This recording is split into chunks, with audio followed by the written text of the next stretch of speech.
Early in the morning, the chief priests met hurriedly with their elders, the teachers of the law, and the whole council, and made their plans. They put Jesus in chains, led him away, and handed him over to Pilate. Pilate questioned him, "Are you the king of the Jews?" Jesus answered, "So you say." The chief priests were accusing Jesus of many things. So Pilate questioned him again. "Aren't you going to answer? Listen to all their accusations." Again, Jesus refused to say a word, and Pilate was amazed. At every Passover festival, Pilate was in the habit of setting free any one prisoner that people asked for. At that time, a man named Barabbas was in prison with the rebels who had committed murder in the riot. When the crowd gathered and began to ask Pilate for the usual favor, he asked them, "Do you want me to set free for you the king of the Jews?" He knew very well that the chief priests had handed Jesus over to him because they were jealous. But the chief priests stirred up the crowd to ask instead that Pilate set Barabbas free for them. Pilate spoke again to the crowd. "What then do you want me to do with the one you call the king of the Jews?" They shouted back, "Crucify him!" "What crime has he committed?" Pilate asked. They shouted all the louder, "Crucify him!" Pilate wanted to please the crowd, so he set Barabbas free for them. Then he had Jesus whipped and handed him over to be crucified. The soldiers took Jesus inside to the courtyard of the governor's palace and called together the rest of the company. They put a purple robe on Jesus, made a crown out of thorny branches, and put it on his head. Then they began to salute him. "Long live the King of the Jews!" They beat him over the head with a stick, spat on him, fell on their knees, and bowed down to him.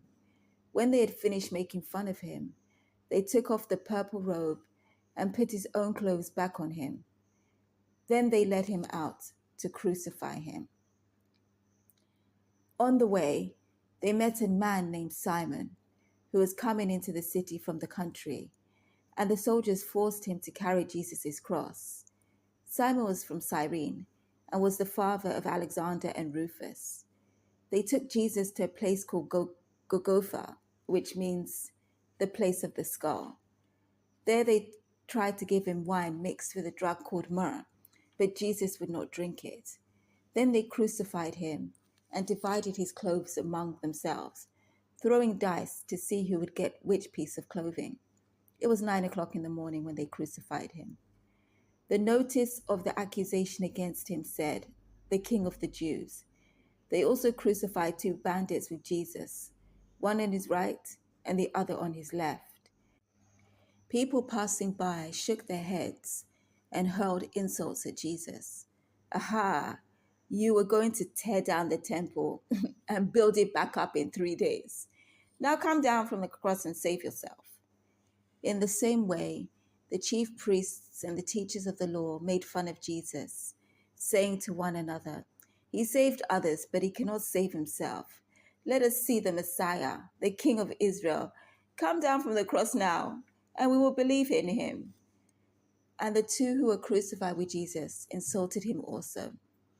At noon, the whole country was covered with darkness, which lasted for 3 hours.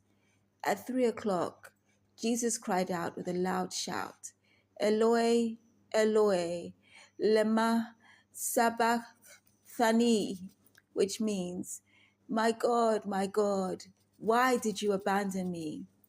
Some of the people there heard him and said, "Listen, he is calling for Elijah." One of them ran up with a sponge, soaked it in cheap wine, and put it on the end of a stick. Then he held it up to Jesus' lips and said, "Wait, let us see if Elijah is coming to bring him down from the cross." With a loud cry, Jesus died. The curtain hanging in the temple was torn in two from top to bottom.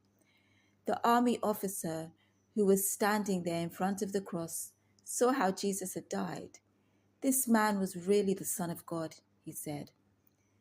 Some women were there looking on from a distance. Among them were Mary Magdalene, Mary the mother of the younger James, and of Joseph and Salome. They had followed Jesus while he was in Galilee and had helped him. Many other women who had come to Jerusalem with him were also there. It was toward evening when Joseph of Arimathea arrived. He was a respected member of the council who was waiting for the coming of the kingdom of God. It was preparation day, that is, the day before the Sabbath. So Joseph went boldly into the presence of Pilate and asked him for the body of Jesus. Pilate was surprised to hear that Jesus was already dead. He called the army officer and asked him if Jesus had been dead a long time. After hearing the officer's report, Pilate told Joseph he could have the body. Joseph bought a linen sheet, took the body down, wrapped it in the sheet, and placed it in a tomb which had been dug out of solid rock. Then he rolled a large stone across the entrance to the tomb. Mary Magdalene and Mary, the mother of Joseph, were watching and saw where the body of Jesus was placed.